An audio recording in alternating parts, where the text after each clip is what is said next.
songa song.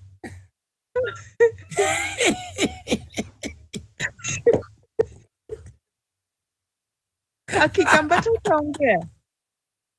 Bado kwa kelele nitaongea baadaye. Kambata ni muka. Otieno Logistic. Wale Kambata.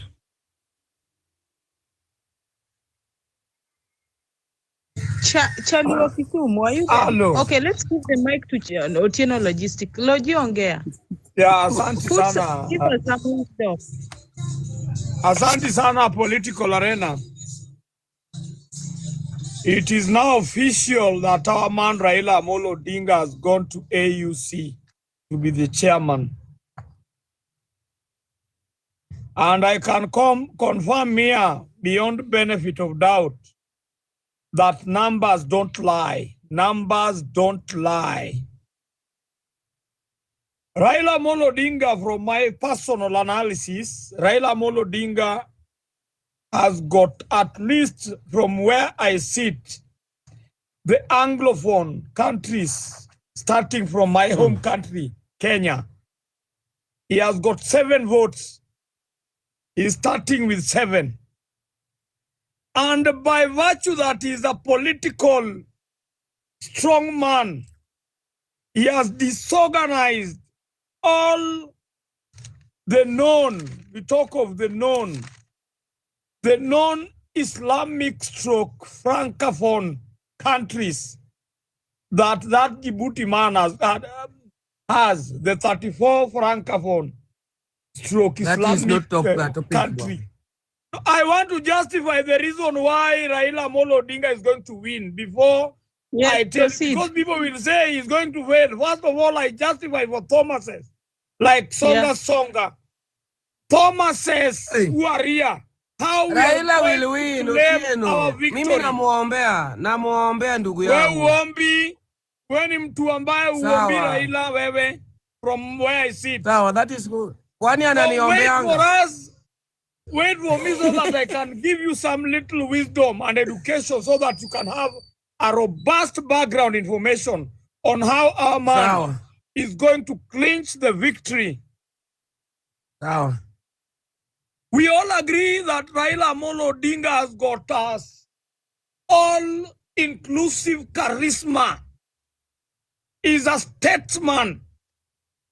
In fact, the AUC seat befits him from all corners.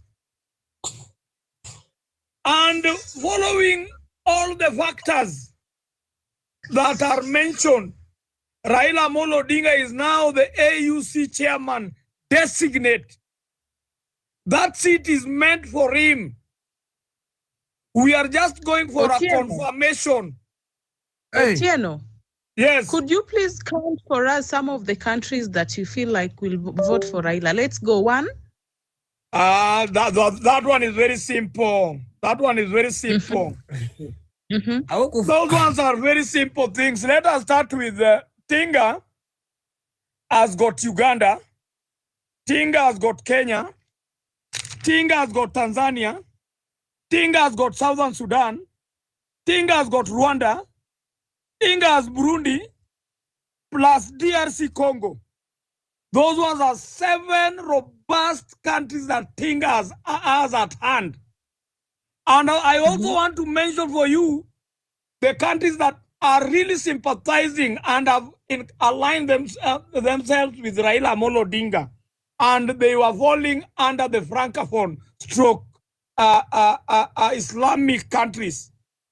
Tunisia, Algeria, Seychelles, Burundi, Togo, Nigeria, Gambia. I tell you for a fact, our man, Raila Amolo Odinga, has managed to have 28 countries by virtue that is a polyglot. Polyglot simply means he can master the ranks of at least 5 languages, which Songa can only know 1, plus maybe Kamba, because he normally have a wife, a girlfriend of a Kamba nation. We only have deficit of 4. And 4, we will snatch them from the 10 swing votes. Believe me, the seat is gone to our man, Raila Amolo Odinga. I'm just waiting to dance myself lame on the streets of Nairobi on that Saturday. What will happen if, Mr. Tieno, do you remember the time, the 2022 elections? Some of you guys, I heard that you were there at KICC. Mkatandika red carpet. Kumbe you were just overconfident. Now a lot of kuna watu wengi sana wameenda Addis Ababa. Yes. Wako na confidence ile. What will happen if Baba loses? Will you be on this platform on Saturday? Nothing will happen. The beauty of politics is that we only cross the bridge when we reach there.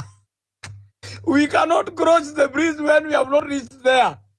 So the results and the aftermath will not cajole our interest. In the event Raila Amolo Odinga will not succeed, in the event, the members who have gone there will just return to Kenya. And that's how the beauty now of politics comes in. So it is not life and death, Madam Political Arena. Those people will not die there. They will come. But we are very much optimistic that the seat belongs to us and we have all it takes to have the seat. And our man is already preparing the inaugural speech. Just talk about Babu Bwana. His time is up. So nisaidie ni counteract kitu tena amesema. Okay. Good evening, fellow comrades. Good evening, gentlemen. It's good to see you after a while. Nilikuwa nimeenda kuhustle kidogo. Thank you. Mko sawa? So I said it sometimes back and I want to repeat it. This week is very consequential. Not only in Addis Ababa, it's also consequential in Kenya. What will happen there will determine what will happen in Kenya. So the people who are participating in that elective process, they are now damned if they do, they are damned if they don't. There's no running. Ukisha ingiza mguu kwa maji lazima uogelee. So here we want to save the, unajua kulikuwa na, there were those people who supported Raila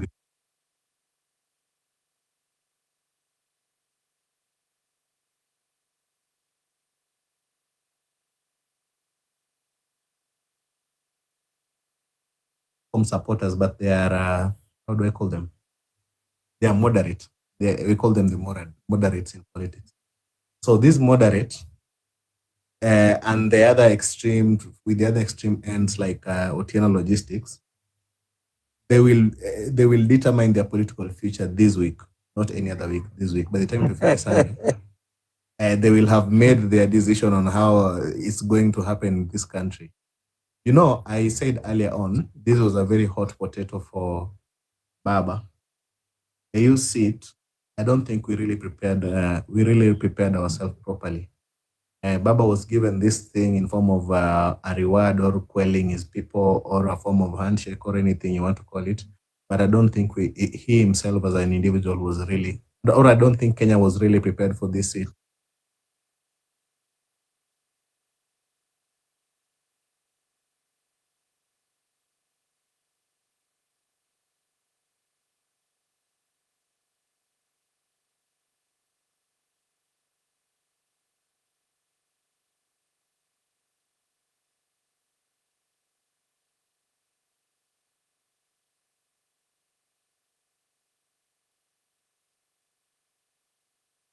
Going to hold Baba accountable. Yeye alienda kuchukua hiyo kiti. He had his reason. Some of the people that wanna support, they trusted him that Baba, we don't want to know the reason you did not inform us. You did not tell us how strategic this seat will benefit our community. But nevertheless, you went ahead. But now that you are there, do not come empty-handed. Presidency, you came close, you came empty-handed, but you still had a handshake with Uhuru Kenyatta. Ruto, you are very close with less than 200,000 votes margin. You are very close. You came empty-handed. You still had a handshake. Now you are in a broad-based government. AUC, This one is not a local competition. This is an international competition. If you come empty-handed, now people have a right to judge Raila's character without fear or favor. They have a right to judge if he is competent, if he has the tenacity, or even if he has the good luck to take power. Sometimes you need a bit of luck. Sometimes maybe you're not so lucky, or you're not lucky again, or you're not at that time lucky, but now we'll start judging you nevertheless. So this seat is consequential. This competition that is going to happen over weekend, should be Friday or Saturday, it's very consequential. So it's very consequential if Raila loses that seat. We will be some of us who may not support Raila, or will be looking at Raila supporters, especially the moderate, how they are going to react. So I wanted to just comment the issue of Babu Owino, so that I finish. I've already commented about the issue of AUC. In fact, you have not even talked of any serious thing about Raila. You just comment on Babu Owino and then you leave the stage. No, from where I see to what you are telling us, those ones are mirages that cannot help us.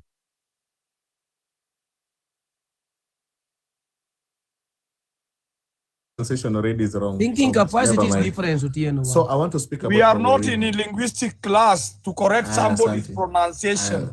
What do you know about pronunciation? Thank you. I want to speak about Babu Owino. Babu Owino, at least for me, is a very astute individual. I don't think Babu Owino is ready to be a Luo kingpin. Not because he's young, but I think he has a bit of milestone to go over. And I don't think no one should stop Babu Owino to having a stab Luo kingship. So that's all I can say on that. But me personally, I don't think he's ready. I think there's still a bit of milestone. He needs to be in power properly. He needs to also handshake. He needs to be at the national level. And so we judge him. And with that, that's end my contribution. Why did Raila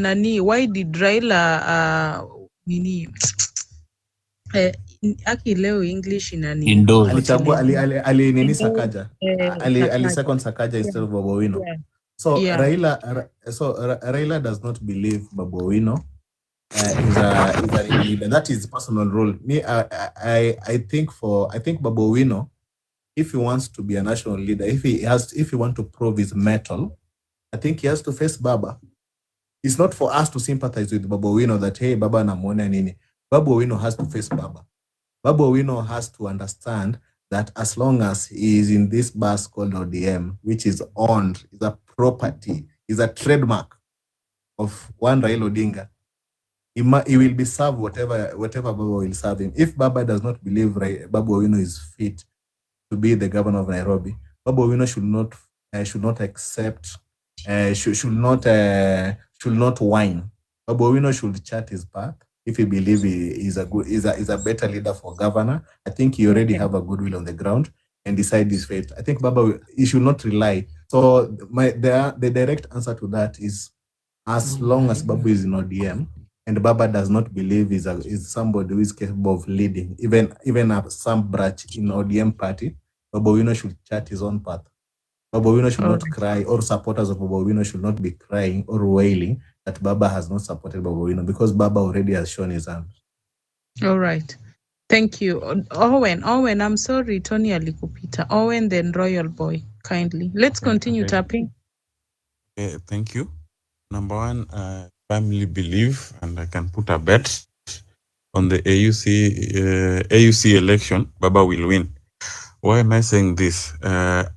Out of the Francophone nations that I would have given the Djibouti candidate votes, 6 of them already suspended.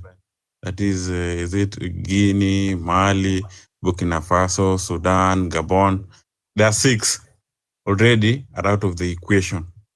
So the Djibouti guy is going to a fight -6 of his possible votes, giving Mzee a possible chance.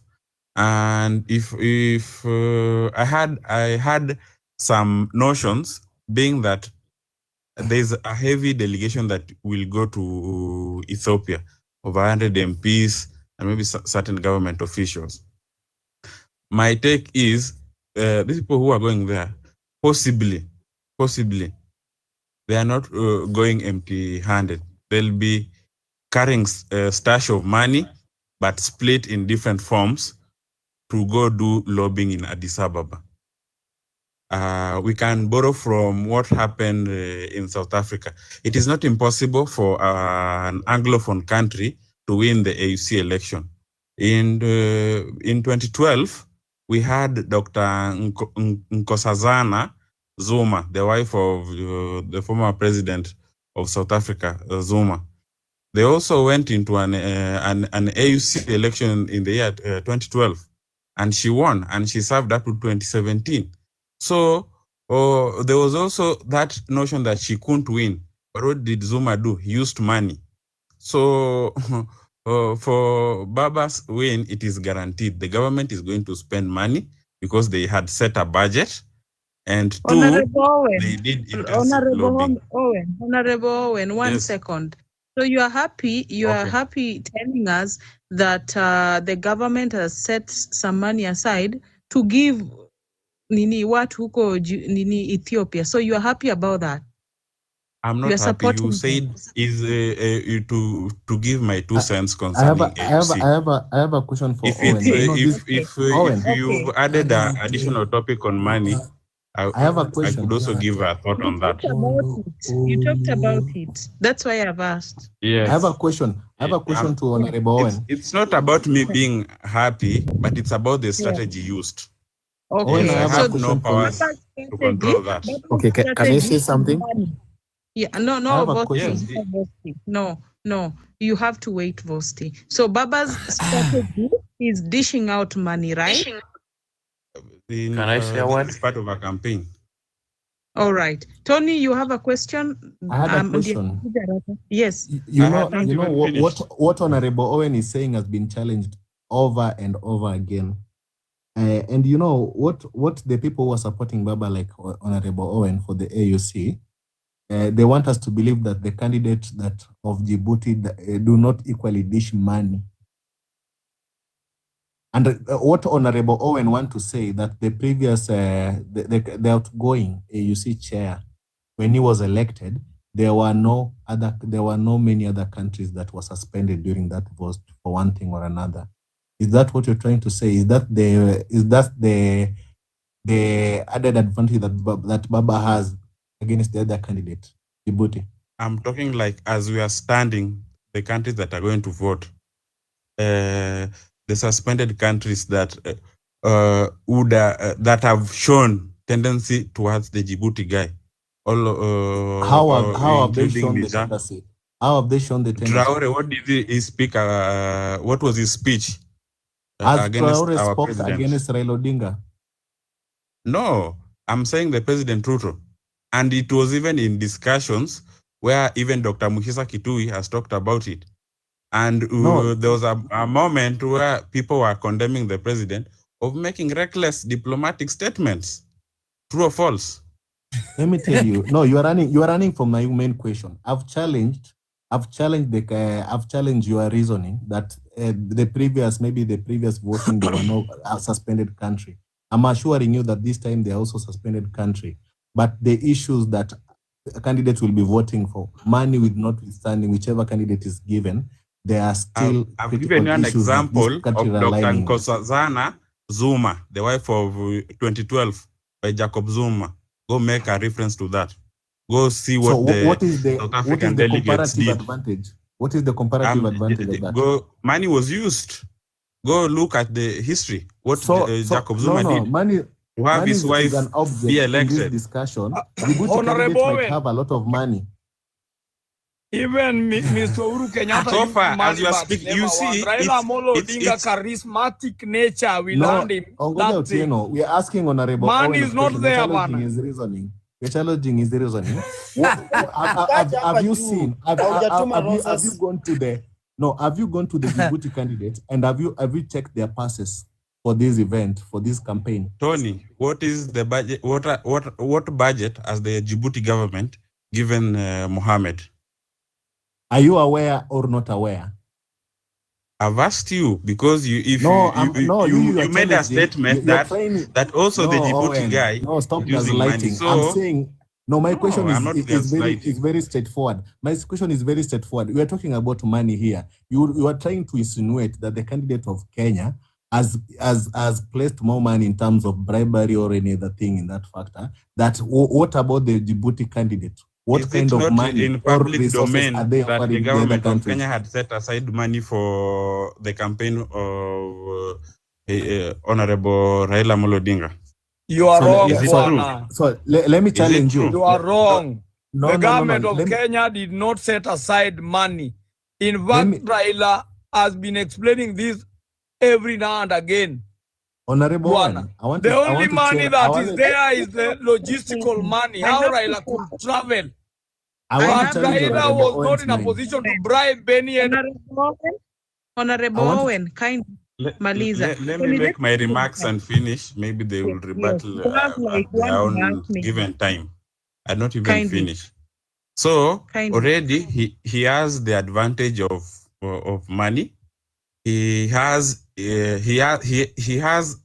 global presence and friendship with most of these countries. Like people would ask, why would DRC vote for him? It's because he has a personal relationship with Tshisekedi, and even while Tshisekedi was campaigning, his manifesto was drafted by Professor Nyong'o. So if you look at his global on the continental level, Raila has made a lot of friends, including the president of South Africa, Ramaphosa. So he has a lot of edge amongst all the three candidates that will vie. Now, on the issue of Babu, just as it was said, Babu has personal ambition. He wants to be a governor. And the issue of kingpinship is just but local talks by people. Others want him to go for that position. But he himself, he has not readied himself or sacrificed that is going for that position. And equally, it is impossible to go claim kinship when the kingpin is still there. That's why you see, even if we make reference to the mountain, right now they are viewing Wamunyoro as their master and lord. And they would even go to the extent to threaten the governor of Muranga that if he doesn't toe the line, no matter the amount of development he does, he will fail. And that's why even people like Ndindi Nyoro, personal friends of Babu, cannot stand to challenge that. They're just silent. So Babu should just make his mind. If he wants to go for the kingship, then it means he has to form a rebellion against ODM. Is he ready to do that? No. All right, thank you. Royal Boy? Royal Boy? Royal is not there. Thank you for the chance political arena. And for me, I've been listening, and I love the way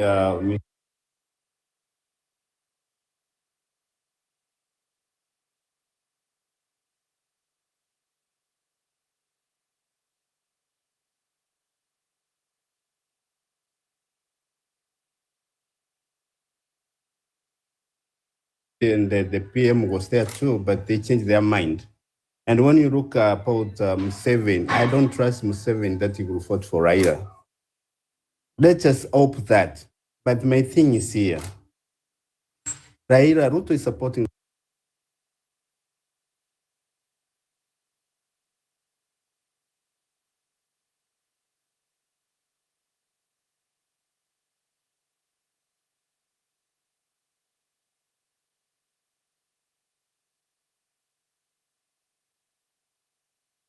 And I'm praying if Raila want to win, it's okay. I have no problem with that. But I'm seeing something, if Raila win, then it means like all rules will support Ruto whichever way it is. Like even if it's a bad guy, we know it's a bad leader, we know all rules will support Ruto because now Ruto has done a lot of campaigns for Raila. And Mark you, this is the first time, I mean, the AU chair is being spoken around the world, not because of anything. It's because the campaigns which are made, Raila has done, it makes people to wonder, like, have we ever seen this before? Actually, the campaign which is going on is, I'm telling you, it's not like it has not been before like that way. But the thing is here, it's the presidents who are going to vote for that, for Raila.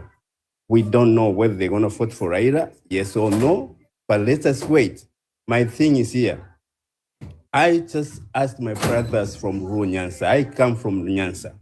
Please, if Raila wins, you have to sit down and consider who you're going to vote for president in the next election. If you're going to vote for Ruto because Ruto has done campaign for Raila to win AU, it's upon you. But for me, where I'm sitting, whether Ruto supports Raila or no, I will not vote for Ruto because even if he supports Raila until he wins. Come to mambo ya Babu. Babu has a dream, and we cannot stop that dream. But the thing is here, if you don't, let me use this language. If you don't, there are some leaders, if you don't kiss their ass, you can't win something. They can't support you. And that's why Babu is right now. You can see Sifuna. Sifuna was talking, and you can see when his debate is actually raising some issues. Right now, it's quiet. Because why? Because he's being told, like, the moment to the Raila, the moment to go against Raila, then it means 2027 utanguka chini. These our leaders, let's put aside mambo ya Kingspin. If somebody has a dream and we know he can deliver, he can just deliver service, he can perform well, let's just vote for that person. Let's not just say because now Babu Wino is being not supported by Raila, we can't vote for him. So for me, if you have a dream, but like Babu Wino has a dream, let him go out there. Raila has one vote. People have vote who want to vote for that person. So for me, wakati umefika ni wakati ule ambapo Ruto is just trying to divide every parties because of this oil. And I'm praying that iende tuanze kuangalia mambo ya 27 because we are tired Ruto dividing everywhere, dividing leaders, all those kind of. Look what happened. The court decided Azimio iko na numbers. Now they have changed that way. And you tell me, because now Ruto is supporting the Raila, I'm going to vote for that government. The government which doesn't even follow the rule of the law, it doesn't even listen. So for me, I'm wishing Raila well to win AU, but if it doesn't, we're going to see him campaign just the answer. And I would like to see how will he just say all of us, we're going to go support Ruto because he did campaign for him. Raila has got several answers, Bwana. Let's say what was Otieno, mambo bado utangojea. We will have a different language. After this AU election, Thank you so much.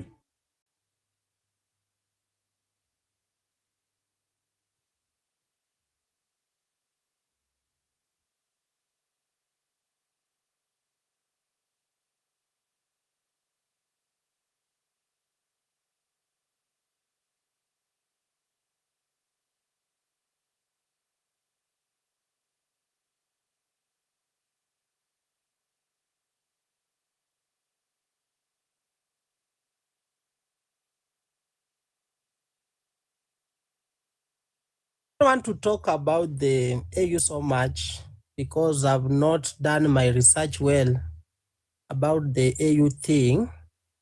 Reason being,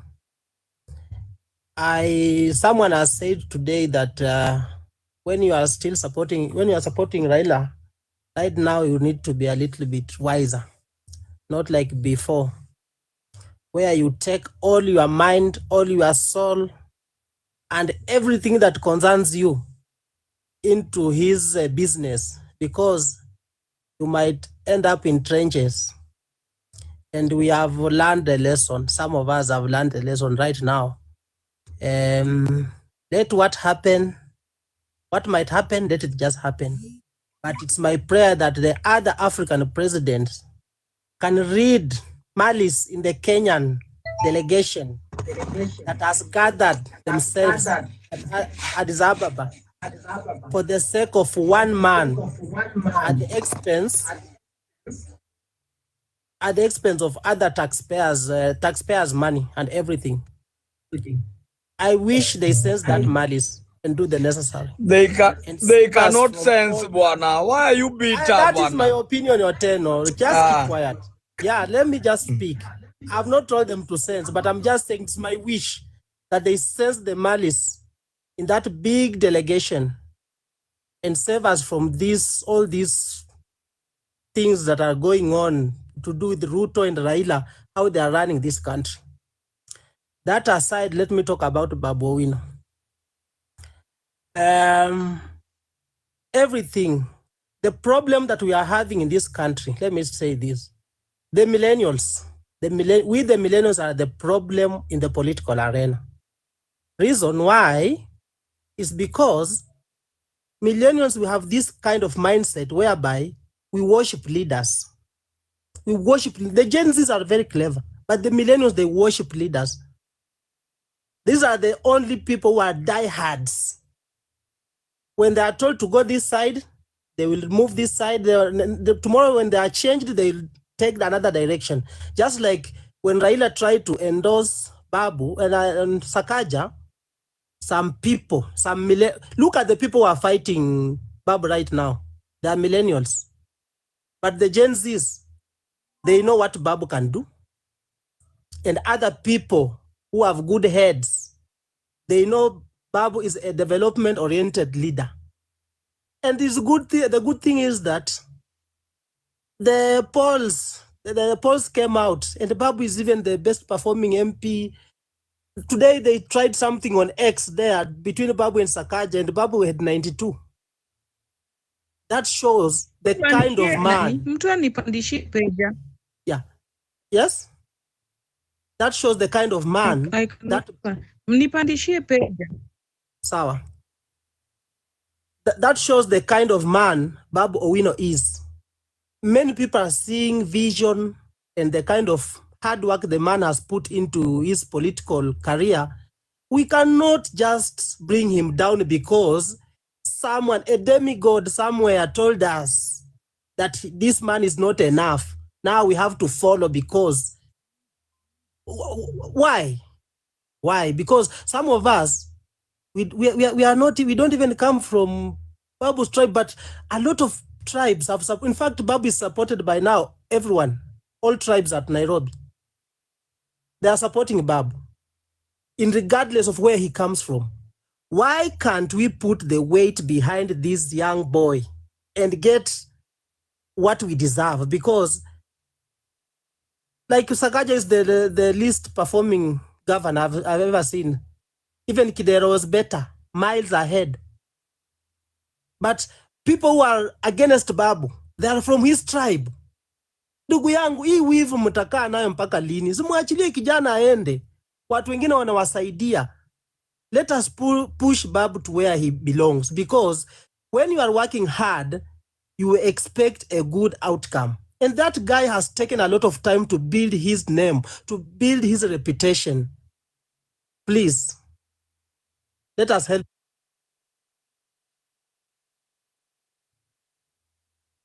Thank you.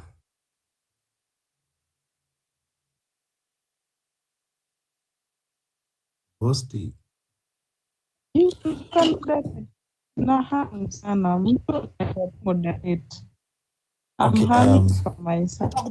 Political arena. Okay, good evening, ladies and gents. Me each and every time I'm watching news, nasikia tu nachemuka. Because some of things these media houses report, these are things that are instigating pain in my chest, because kuna vitu zingine unasikia ati almost 100 MPs will be in Addis Ababa doing what? Knowing very well that these people are in Addis Ababa, not that they will be using their own money. These people are going there to use our taxes. Pesa nyingetumika maybe kujenga barabara mahali, inaenda kutumika ati MPs wanaenda sijui Addis Ababa. Mimi niko na swali, hiyo kiti ya AU, how will it help common mwananchi hapa Kenya? ndo government iamue sasa hii kiti lazima we invest heavily kwa hii kiti because this seat automatically inakuja kusaidia each and every Kenyan directly. Mimi hiyo kitu inanisumbua sana. Kuna mtu hapa ametoka kusema hapo juu ati each and every MP atakuwa na certain amount of money of whereby ati hiyo pesa wanaenda kutumia kulobi. Tuache kusugarcoat ati tunaita bribery ati lobbying. Aseme tu our MPs are going there to bribe head of states from other countries in Africa. So in real sense, if that's the route that we Kenyans we want to take, it is automatically and very obvious that mzee ameanguka. In fact, mzee hata hiyo Addis Ababa asiende, abaki tu huku kwetu nyumbani. Nikirejelea sasa kwa hii historia ya mzee na babu. Personally, mimi nilisema mzee apate hiyo kiti, aikose, babu is the next governor in Nairobi. Hiyo ni mpende msipende. Opinion polls zimefanywa severally. Na zimefanywa mute your mic yako bana. Hizo opinion polls Vosti, sema point, wacha kupigana na watu. Sema point. Mute. Kuna echo. Yeah, thank you. So my point is babu ni mupende msipende, na mimi nikaulizwa saizi if it is anything to do with babu showing his mighty. I think this is the time for him to show his mighty. Kuna mtu amesema babu si national figure. Personally, I think that person is very wrong, because whenever me visit kiasi tunaanza kuona kuna somehow hizo character traits za Rao kwake, ile yenye unapata anapendwa bila hata kuhonga watu wakuje mikutano zake. There's a time that he visited Mombasa. I think all of you muli witness what happened in Mombasa. Kuna time alikuwa hapa Githurai, all of you. So venye watu walitokea kuona babu. There's a time I attended a burial in Kiambu. Babu aliturn up kwa hiyo burial. Sitakudanganya, the way Kikuyus were behaving kwa hiyo mazishi, kuna ndio babu anaingia, can tell you that this guy anapendwa bure bila kupatiana chochote ndo receive your love.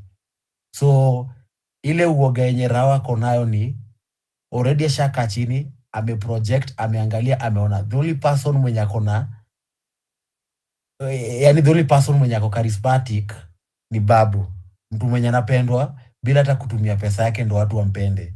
Na sote tunajua umze ana wivu chungu mzima. Umze haezi taka kuona mtu akirise kama babu, na shida yake kubwa ni babu ni mtoto wa nobody. Babu yani tu ni mtu ametoka from nowhere, na babu already ana rise, hizo ranks anaenda kizipanda. Yeye akaulizwa, as we are speaking, the person mwenye anafaa kuchukua ushukani from him ni dota yake mwenye alipeleka alipatia kiti Tanzania. Akaulizwa huyo ndo anafaa achukue ushukani from him. Juzi nilikuwa hapa nikasema mzee is a nepotist, anafikiria venye tu familia yake inaweza kuzwa, but afikiri venye we Luos akaondokea tutakuwa na the right leadership. Na sisi Luos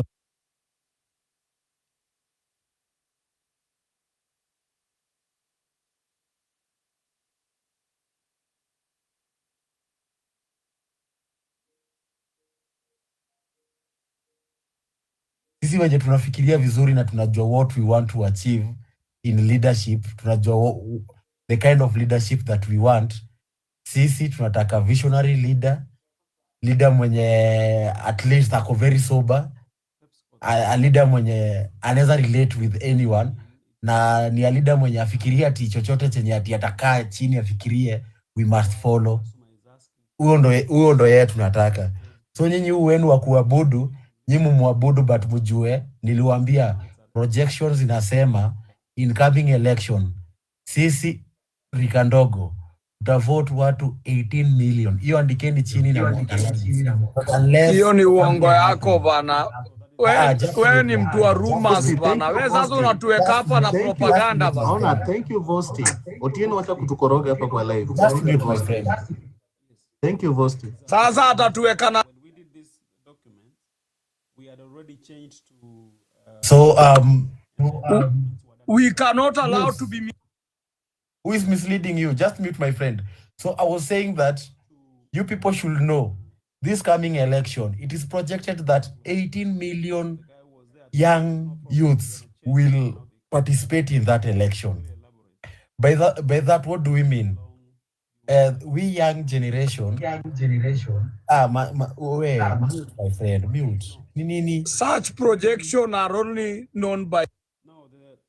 Thank you. So nakumalizia, thank you. So najaribu kusema automatically hiyo inamaanisha the leadership yenye tunakam kuweka in place ni leadership ya watu wenye tunaona they have our interest at heart, not people wenye wanakuja wanatu manipulate na kutubebea akili then after tumewapatia kenye wanataka wanaenda. No, sisi tunataka watu wenye wako na interest ya young people at heart na pia wako na akili ya maendeleo, si akili ya kujiendeleza. Na nitamalizia na kusema anytime unapatiwa opportunity ya kulead, haimaanishi umepatiwa opportunity ya kufanya biashara ama kujitajirisha. That is an opportunity to show people ama to better lives of other people, not to benefit yourself. Asanteni.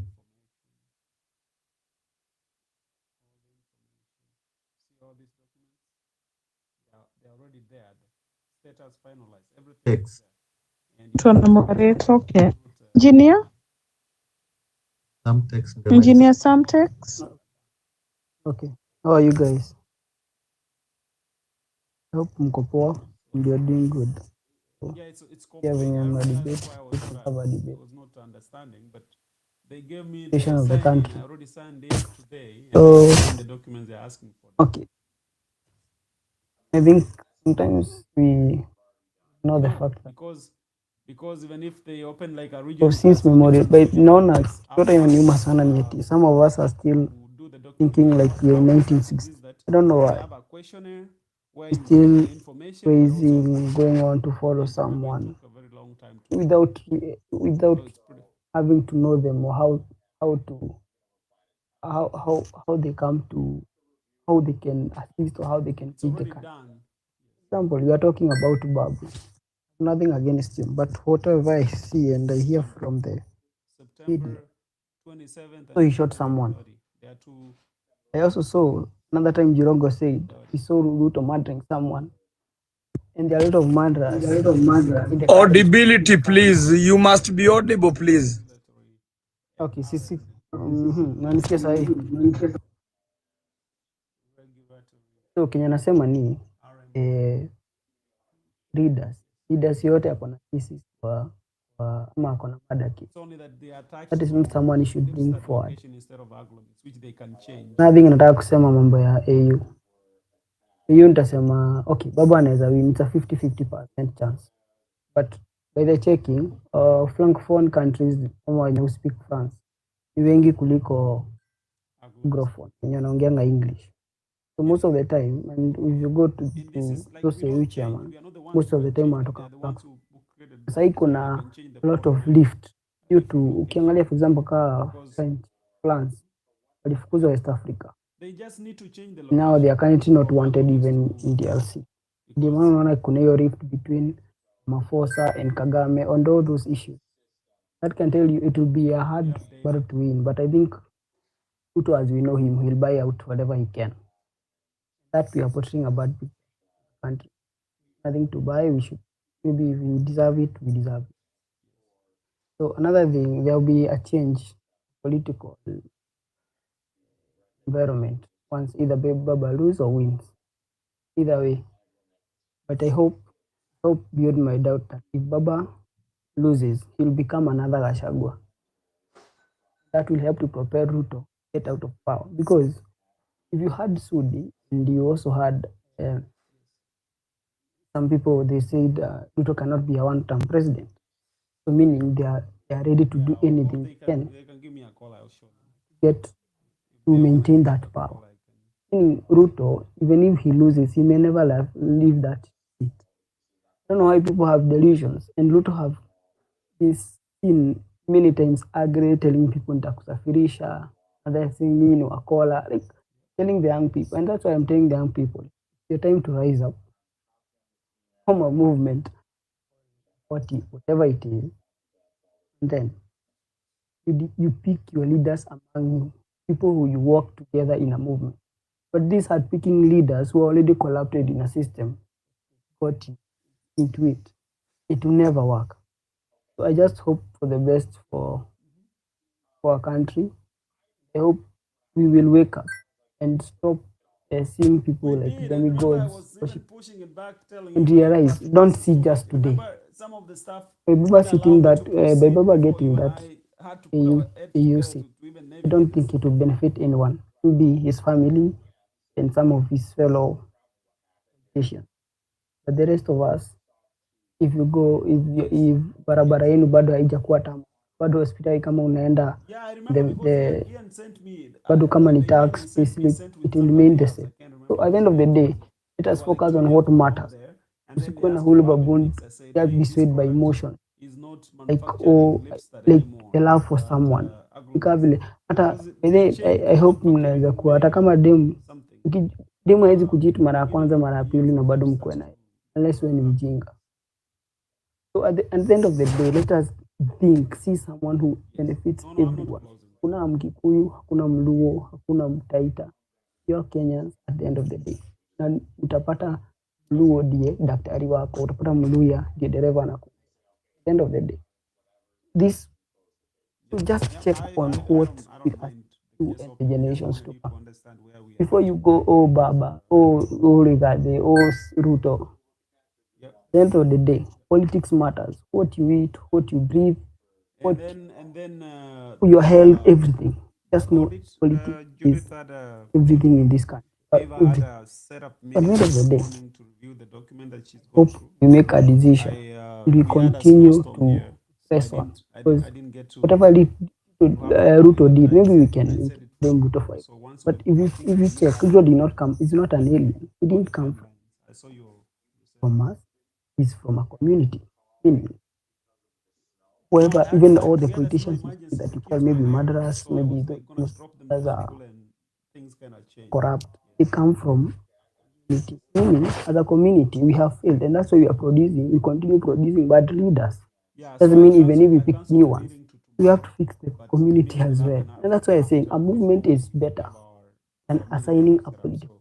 Because when you have a movement, you have an identity, and that identity, you can grow it as a culture. Culture becomes the society. So it doesn't mean 10 years from now, 5 years to the same thing. And if Ruto gets out of the power. So that's why I say, kama wewe ni yule mmoja waongo, labda wewe ni soldier, ni whatever you are, and you ask something for you to do someone else. Meaning, even if you get that chance to be the Ruto or to be the governor of whoever, you still do the same. That's why I say, we as Kenyans have a cultural problem that we need to fix. And that when we fix that culture, then we'll fix our country. Thank you for Karina for that. Good to you. Thank you.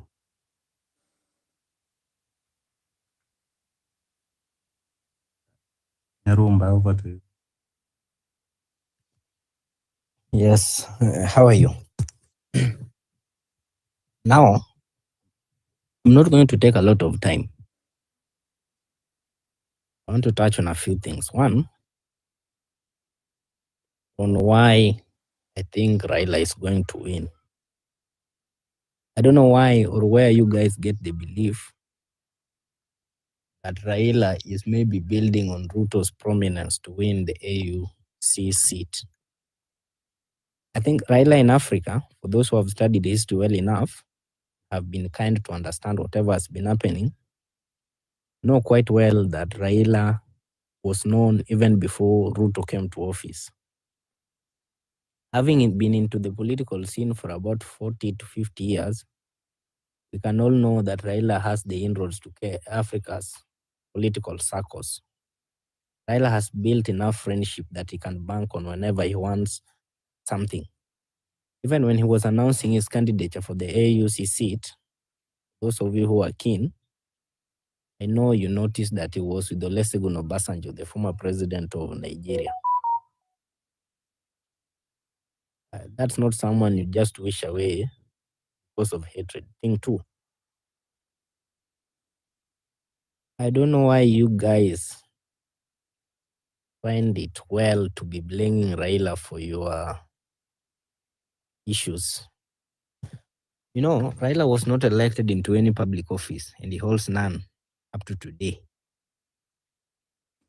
So because you feel that he didn't help you or wasn't there when you needed him to assist you fight the government, now you think he's a political conman who deserves to fail in his AUC bid just because he couldn't support your poor decisions during elections. Now, Raila opposed Ruto before the 2022 general elections. In fact, he started opposing Ruto and Uhuru back in 2013.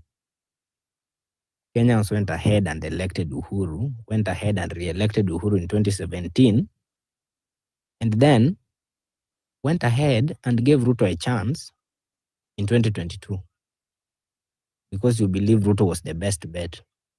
Now, all of a sudden, when Ruto starts to nyorosha us, we now think Raila should come to our rescue. Why should he come to your rescue? Why should he be carrying the burden of your poor political decisions every election cycle? When he was leading demonstrations before, you called Raila an economic terrorist. In fact, some of you called him. Yeah? He was sabotaging the economy as at that time. Like to hear continue. Yeah. He was sabotaging the economy at that time with his constant demonstrations. Now that the government, that 7.2 million Kenyans elected into office, is now doing what it was elected into office to do, now you think Raila is a conman because he didn't support such a cause. I think if we were to hold anybody accountable, then we have to begin with ourselves. I know it's a healing mechanism that we adopted by projecting our anger or frustrations on Raila, but we must learn to hold ourselves accountable. If we cannot make correct political decisions at the ballot, then either we have to find a way of getting the person out of office before the 5-year ends, or sit back and watch the repercussions of our poor political decisions. I have a question before you go further. Just a question. I accept the way you are supporting Raila, and I think you are very correct. The only thing I have a problem is that there are around 6 million plus who voted for Raila, who do not want Ruto, who voted for Raila. I want to repeat that I'm very clear. So these people do not appreciate Raila handshaking with Ruto. These people, they voted for Raila because they don't like Ruto, because they know Ruto. What do you speak on these people without castigating the other people who did not vote for Raila? Thank you, Tony. I think what we have in our country is a winner takes it all. The minority have nothing. So probably I'm one of the people who voted for Raila. So we know generally while you're in opposition, there's nothing much you expect of your leader. And as much as you expect him to be holding the government accountable, but at some point he didn't sign a lifetime contract to always be in opposition. At some point, he also has his personal decisions. He also has his personal ambitions. In as much as you see, he's an 80-year-old, He's 80 years old. He has his personal ambitions that he has to achieve. He cannot continue fighting for an ungrateful lot each coming election cycle. I don't blame him. I understand there isn't much he can do because the government has everything. Ruto is the president. He has captured the legislature. He is almost capturing the judiciary. There isn't much that Raila can do unless you want him to lead us into another session of demonstration. That's done. Point 2. I think I've answered you. Point 2. On Babu Owino. I'm not well aware of when Babu Owino announced his candidature, but his attacks on Sakaja are enough to show that he is eyeing the Nairobi gubernatorial race. Now, for most of us, I think one thing I want to encourage all of us, if you cannot be good readers, then let us be good listeners. And if you cannot be good listeners, then let's try to engage people and understand. Nairobi, for most of us, you'll understand that Nairobi is the capital city of the country. It's not somewhere you'll win because you're loved by people. You won't. Kama ingekuwa hivyo, Sonko would have finished, would have done second term, 2 terms. The fact that Sakaja is kneeling before Raila, and maybe some of you quoted that Raila had already endorsed him, for the rest tells you that Raila has influence in the county. That's a fact. All along, I think it's only in 2017 that Mike Sonko won ahead of Evans Kider that was buying on an ODM ticket. You'll understand. One thing I want us to understand here, that this person you guys are trying to underrate still has power. People are not going to vote on X. People are not going to vote on TikTok. If we want a change of leadership into our country, then what we need to focus on is on civic education and not projecting our anger and hatred on Raila. It's not going to help. It's not going to help. I repeat, if you know Raila very well, there's a reason why. For those who know, do you guys know who holds the majority in the Nairobi County Assembly, City Hall? It's ODM, and it has been so for a while. There's every reason why any governor or any leadership in the county always try to endear themselves to Raila. This is not coming from a person who loves Raila. This is a fact. Okay, Sakaja was elected on a UDA ticket. The ODM senator, the Senate for Nairobi was elected on ODM. The Senate, the women rep elected on ODM. Does that not point to something? Do you guys just think, okay, why are you guys angry that Raila held Sakaja's hand, but not Babu? Why do you want him to raise Babu's hand? Why can't Babu go on his own? There's something that Raila... Why is he holding Sakaja's hand in the first place? Can you tell us? You are trying to justify things that are not even near. Can you let him prosecute his statement first? But he's now trying to justify something. Let him prosecute his statement first. Just let him prosecute his statement. He's dirtifying our ears.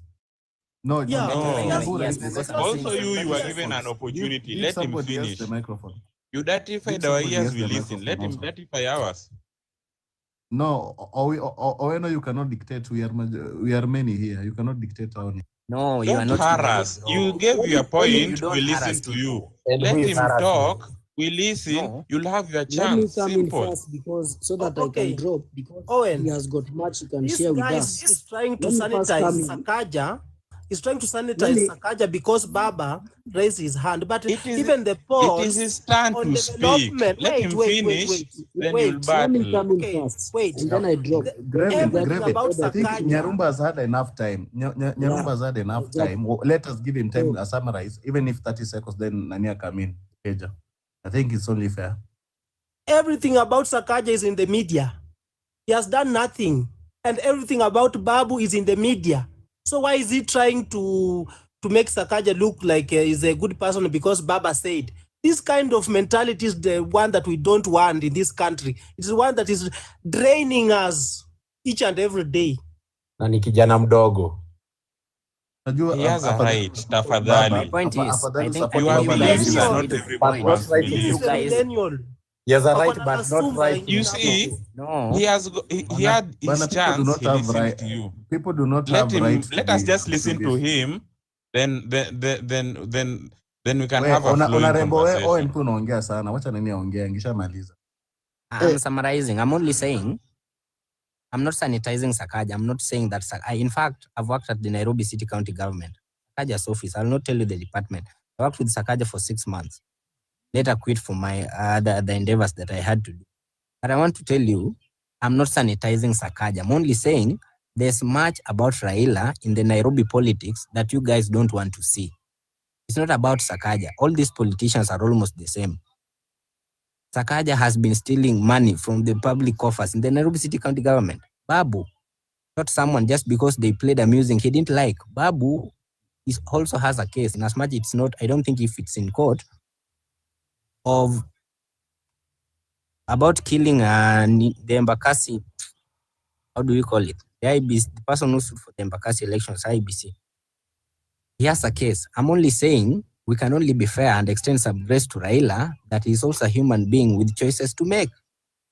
He's just one of us. We can still sell Babu without having to demonize the likes of Raila just because he's not part of us. Another thing, the 100 MPs who are rumored to be going to Addis Ababa, there's nowhere where it has been said and confirmed that they're going to be sponsored with money from the treasury. It's not anywhere. Nyarumba, Can I only think you extend some should give grace Peja. and You're measuring our mind. Just finish, with give table Peja. facts. No, just finish, give Peja.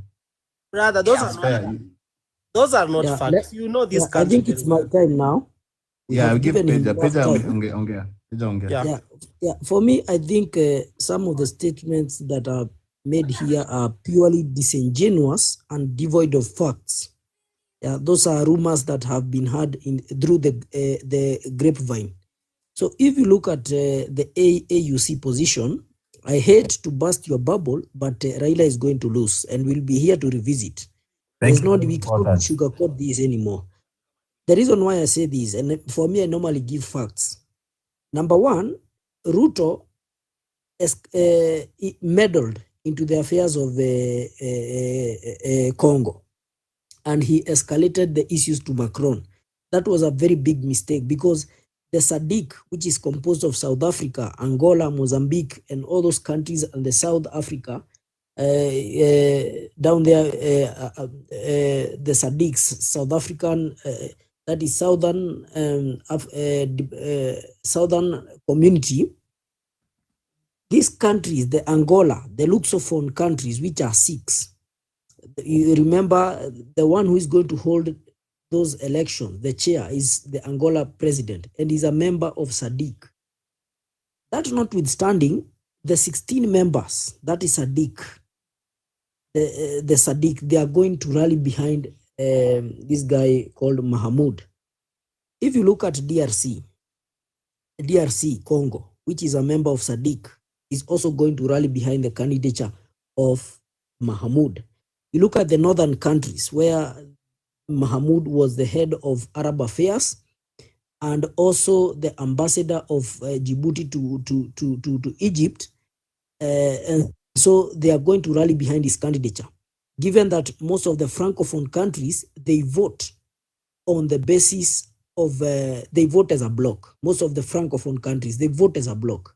So all those countries, and you know, initially we had 21 African countries that were colonized by French, which were colonies of French. But now they have ballooned up to 29 countries because we have had some contagion of French system into most of African countries. So right now we have almost 29 Francophone countries across Africa. Now, if you add the 29 Francophone countries with the 16, which are SADC members, then you can outrightly see who is going to be the winner on Saturday. This is something that you don't have to put a lot of mathematics and razzmatazz and melodrama arguing about something that is going to be a cakewalk. So if you look at what is happening at the moment, Raila is trying to throw Supergate on the wall to see if they can stick. And I hate to burst his bubble, but I want to tell him quite frankly that on Saturday we are going to see.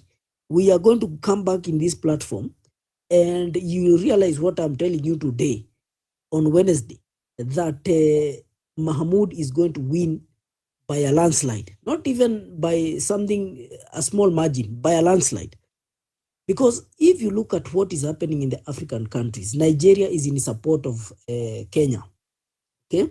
But remember, Nigeria was the head of ECOWAS and they failed terribly.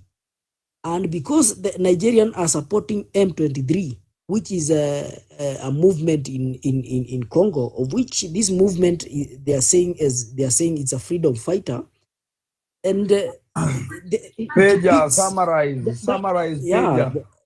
Let me finish. Those stories we know. Otieno, apana. This guy is making sense. He's giving facts. No, stop heckling. There is no facts there.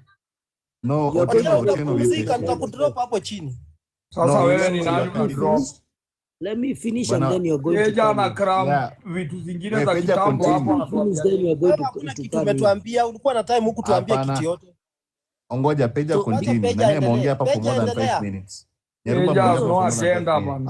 Peja endelea. I will protect you from this goon. Let me finish. Aya, Gavin, mute Otieno. Because of Kenya and for that matter Ruto meddling into the affair of Congo, that is something that will have a ripple effect on the outcome of the AU elections. He would rather have not interfered with what is happening in Congo, because Congo in DRC, they already have 16 members.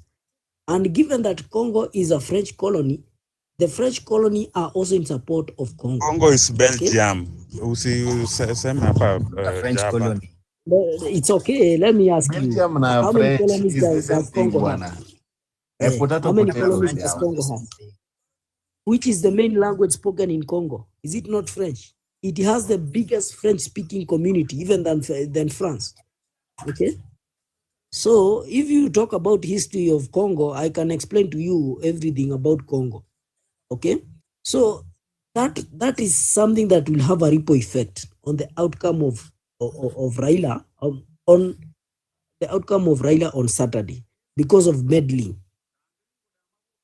So up to where I've given, up to there, I think I have given my points that Raila is going to lose on Saturday. Now, coming back to Babu Owino, there's nobody who does not know Babu Owino and the way he has been trying to escalate issues that touch on comrades. Even when he was at the university, he was a doyen, someone who can speak up and amplify the rights of the people. You see, when the government institutionalized a culture that disenfranchises young people, he was able to amplify their rights. Even now, some of the rights of the comrades, were it not for Babu Owino, they wouldn't have been known. And I can tell you quite frankly that Babu Owino is going to win in 2027.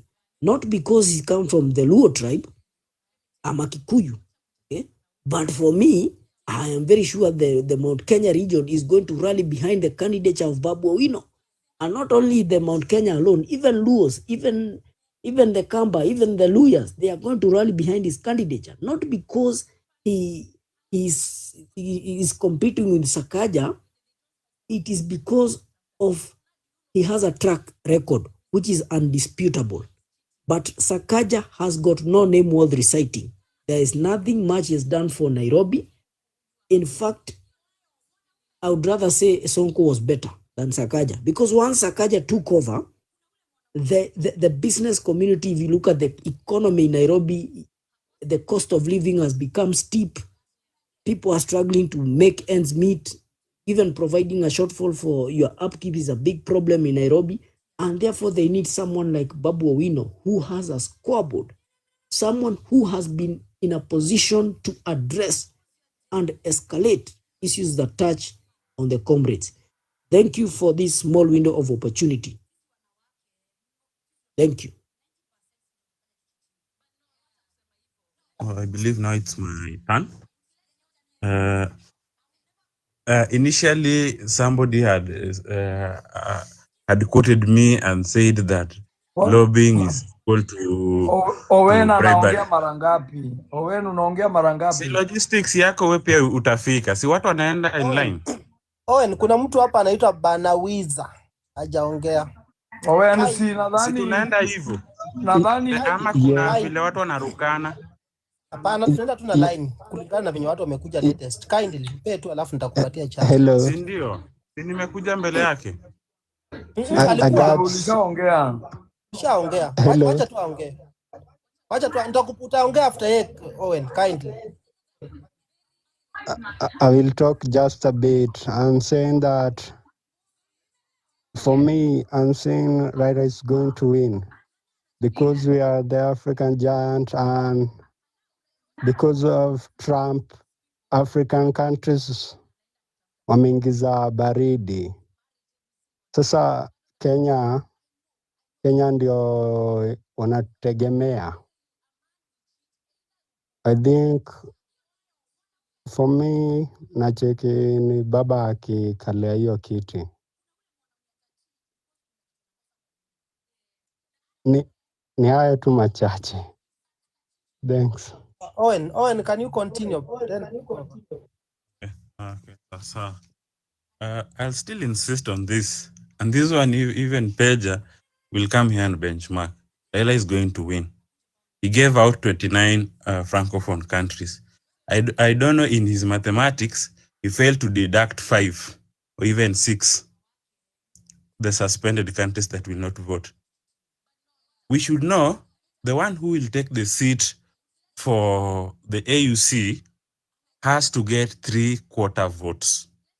As it is, this is not going to be a one round thing,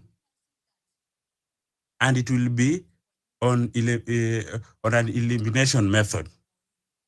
So they'll do their first vote. The 3/4 threshold will not be met. There are only 2 strong contenders here, and we all know that.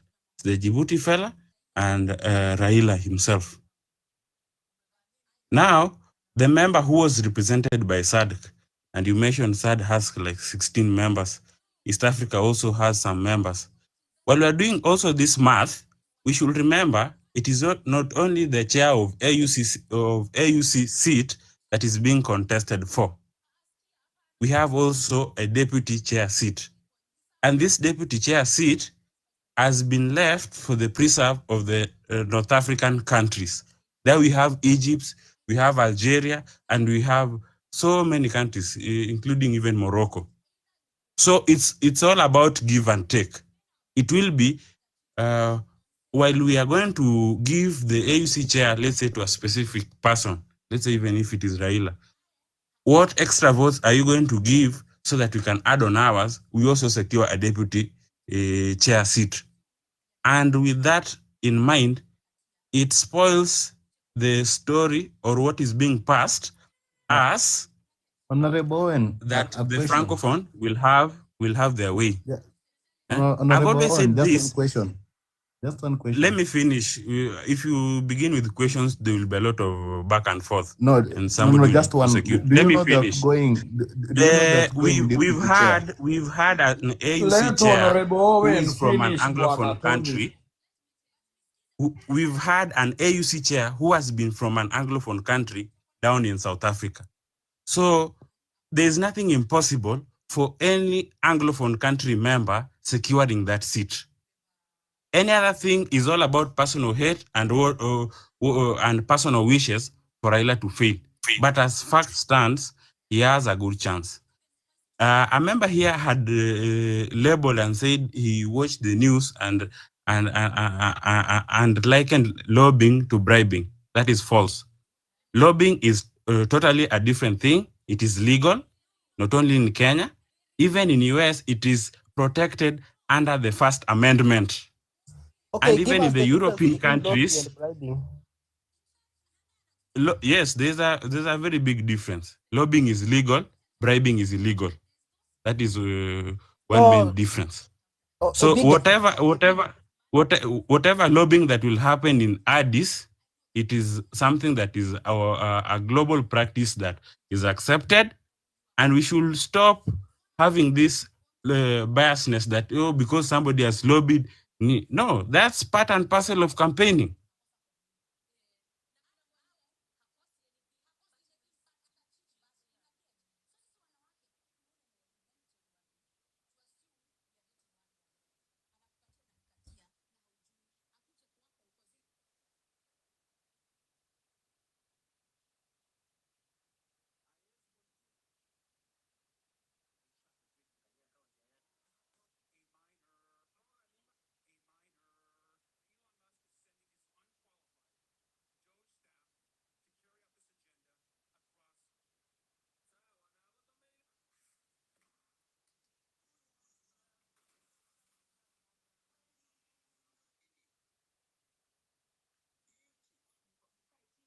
I wanted to, Honorable Owen, napenda nimwite na hiyo jina.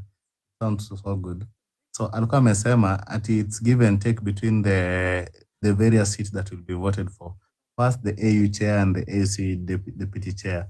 Then I really asked him a very fantastic question. Does he know the name of the outgoing deputy chair of AUC?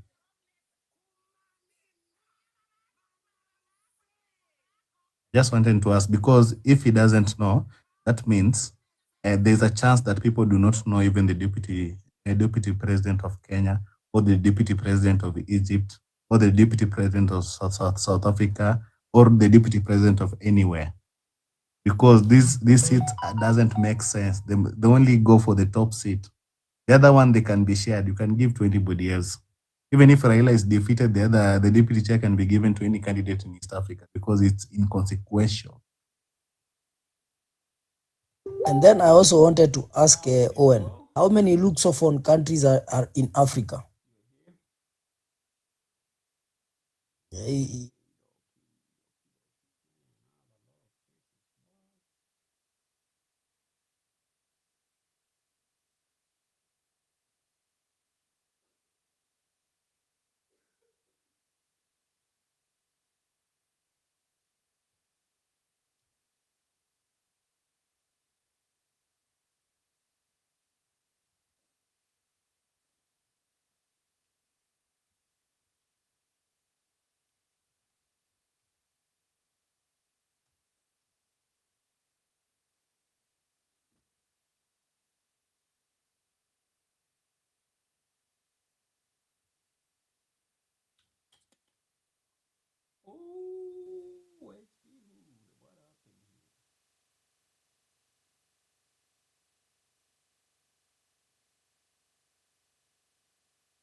The likes of Peja, naive people like Tony.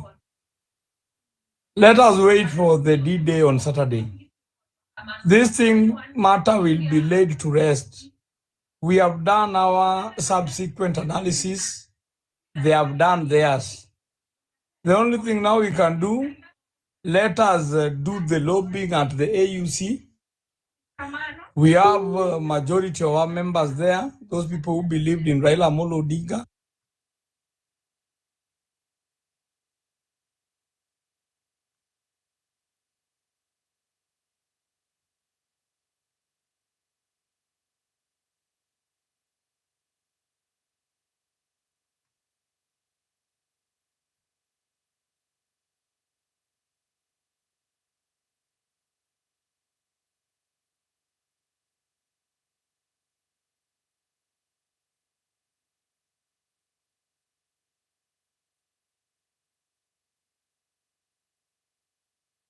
They are lying. Let's wait and see. It is now a wait and see scenario. The likes of Peja, we will meet in this platform again. Don't run to Kiambu, or you die along the Thika Road before you see how our man is going to lead the AUC, by virtue that is a very robust, charismatic old man. And who? Your man and who? Ati?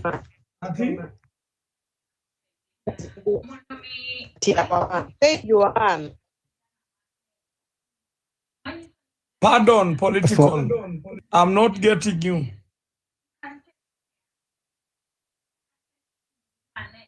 He is your man, not our man. Your man, Raila Amolo Odinga.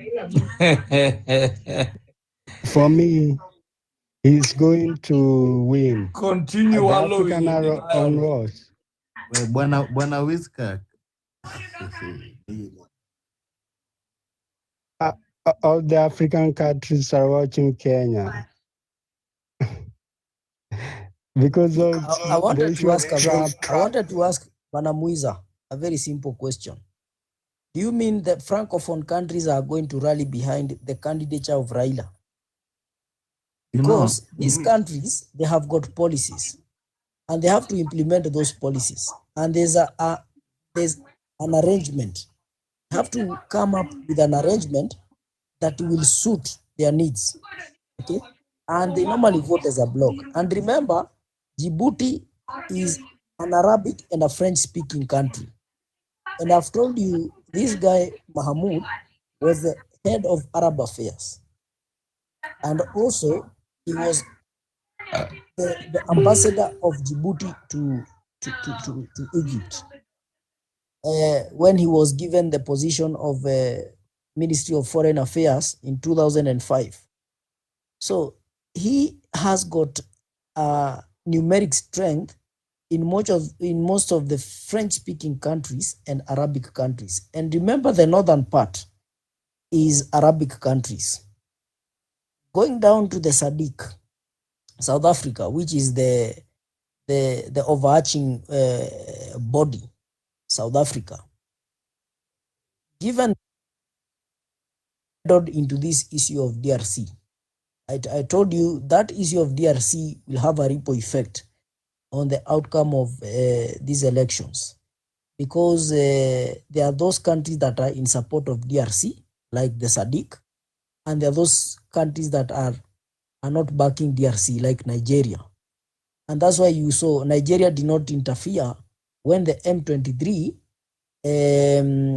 launched an offensive in most of the cities, Goma, South Kivu, Bukavu, and North Kivu, moving to Kinshasa.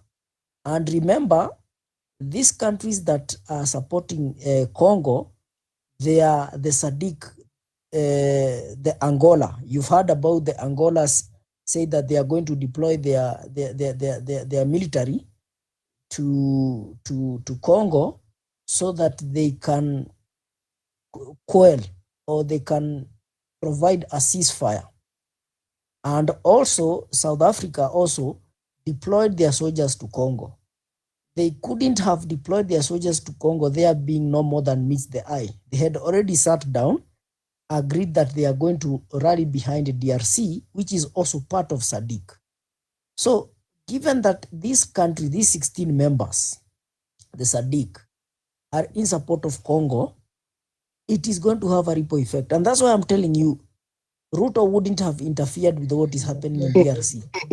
No, leave away, You are leave misguided. away with that. I wanted to add an information on whatever you are conveying. No. Number one, you've my turn. ignored the recent meeting with EAC and SADC, where they had all agreed that whatever is going on in DRC is a complex thing that cannot be solved with bullets and bombs. And they equally agreed to merge the Nairobi and the Luanda process. So the supposed division that you're trying to sing here between the EAC and SADC is a fallacy, because at the same time, Tshisekedi has roped in Chad also in this conflict. The conflict at DRC is something that's long. It's a long history. It's complicated, even if we go back to the First and Second Congo War. So, and even if we refer to the Second Congo War, there was a gridlock when Angola and is it Zambia took sides, and Rwanda and Uganda took sides. There was nothing that was achieved. And that is something that is known by the African president. They have the intelligence and they are sharing. There is no division. Honorable Owen, the only thing. Peja, can you give me a point to? Wait. It's my turn. Let us do this. Let me finish this and then I'll give you the platform, Tony. Yeah, let me finish this and then I'll give you the platform. Okay, wait. I'm giving you the platform, Peja. I want to say that when you are interjecting, make sure that you don't go past 1 minute. Because someone is interjecting, then they explain and explain and explain. No, don't go beyond 1 minute, please. Yeah, can I come in for 30 seconds? Yeah, yes. Then when we finish, now, Honorable Owen, now listen here. EAC has got only 3 members. Has got only, I think, 5 members, if I'm not wrong. Even DRC say that they are not going to be in support of the EAC. They said they want to be in SADC. And if you look at DRC is a member of SADC. That's why you saw South Africa deploying their soldiers to Congo so that they can help to stop these kind of advances and the offensive that the M23 has launched in Congo. And therefore, that is why I'm telling you, EAC has got no teeth. Tanzania is also a member of EAC and SADC. Tanzania is also a member of both. Yeah. But remember, South Africa, which is the overarching body of SADC, is the one that, is in control. It's the one that backs order with some of these countries. That's why you saw Angola when the chair position is rotational like the EAC one.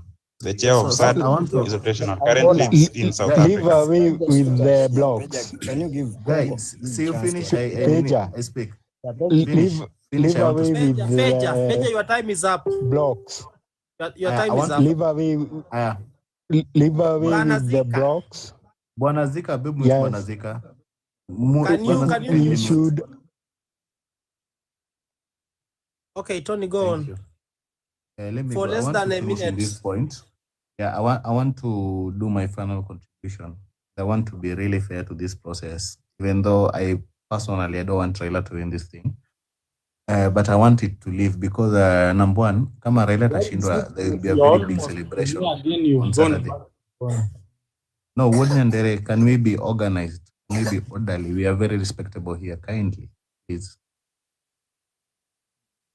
They are people of Nyade. We cannot shout at each other down. Thank you. So I want to begin by saying, yes, I am biased. I don't want Raila to win. But there are a lot of overlaying factors which cannot be simplified just because this group is in SADC, this one is in ESC, this is another one. So case in point, we saw the voting pattern in New York, in the voting pattern in the United Nations Security Council, where Uganda voted against Kenya. Where many, even Rwanda voted against Kenya in that vote. And these are ESCC, these are very close-knit countries, Kenya. So there are a lot of factors that are going to play there that we may not be having insight to it. You see, we Honorable Owen and the other Nyarumba and the others who are supporting Raila, you've really put a solid case where you think your candidate is best. Probably people who are in Djibouti might also put similar case for the other candidate. But now Mbivu na Mbichi is just in the next around 2 days. In the next 2 days, maybe 1 day, maybe less than 24 hours, that there will be a turnover and the winner is who. So the best candidate win, and I can assure you there are a lot of turn. The United Nations Security Council, the vote that took place, where many countries that you feel would easily align with Kenya turned against Kenya on the vote. So AU is like insignificant compared to United Nations voting pattern. And we've seen the history. Amina Mohammed was here. You saw the countries who voted against Amina Mohammed, some of them in ESC. So what makes them? So what makes them special that they will vote this time? There's also the other side who betrayed the other candidate, that is the outgoing AUC, and voted Amina Mohammed. And they are francophone. They are there. Of course, they were there. So there is a give and take in this thing. So we are looking forward to it. And that's my unbiased opinion. Thank you. What Nyandare? Can you please take the mic? Then Demarcus. Okay, first and foremost, me, I can say that all those Kenyans who are against Raila Odinga taking over this AUC seat are like jilted lovers. And why am I saying like this? The Djibouti guy they are supporting has been a minister for foreign affairs for over 20 years or 20 years plus. There is a war in his immediate neighbor, Sudan. Leave alone the Congo war, Sudan. What has he done? Or what interventions has he put in place to end the war in Sudan? Zero.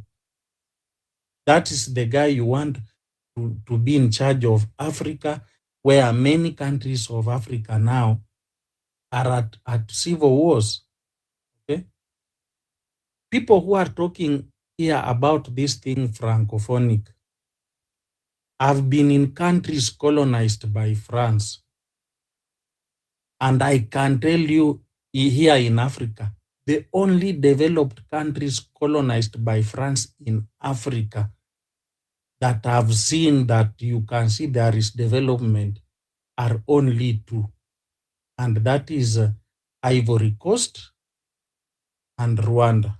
The rest, you arrive in a capital of city of a country and it looks like the way Mlolongo used to look in late 90s.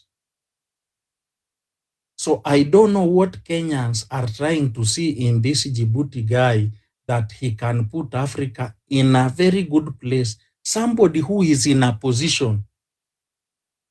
I said here the other day that we can compare him with Kalonzo Musyoka when Kalonzo Musyoka was Minister for Foreign Affairs for Kenya here.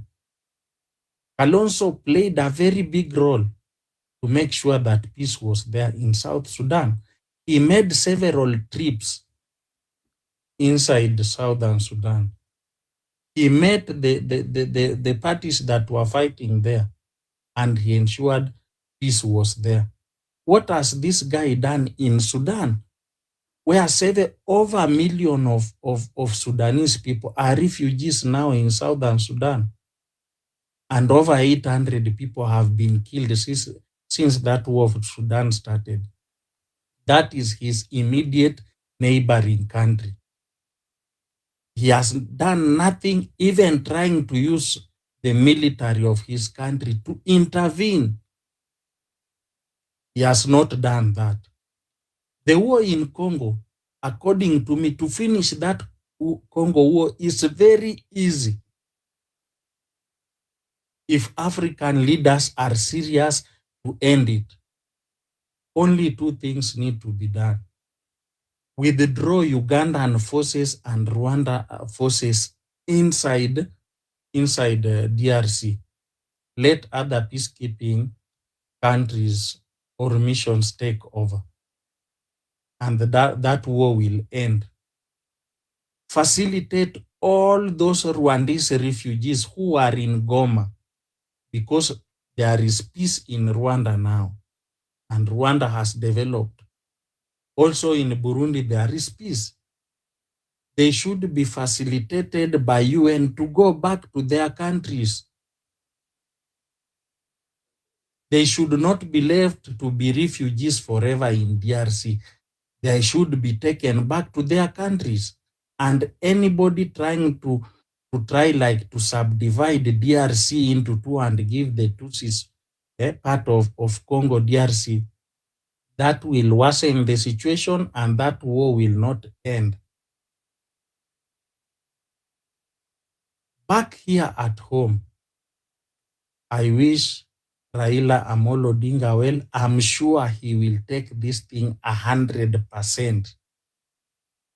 The people who have gone, or the MPs who have gone to Addis Ababa, is only to give Raila moral support.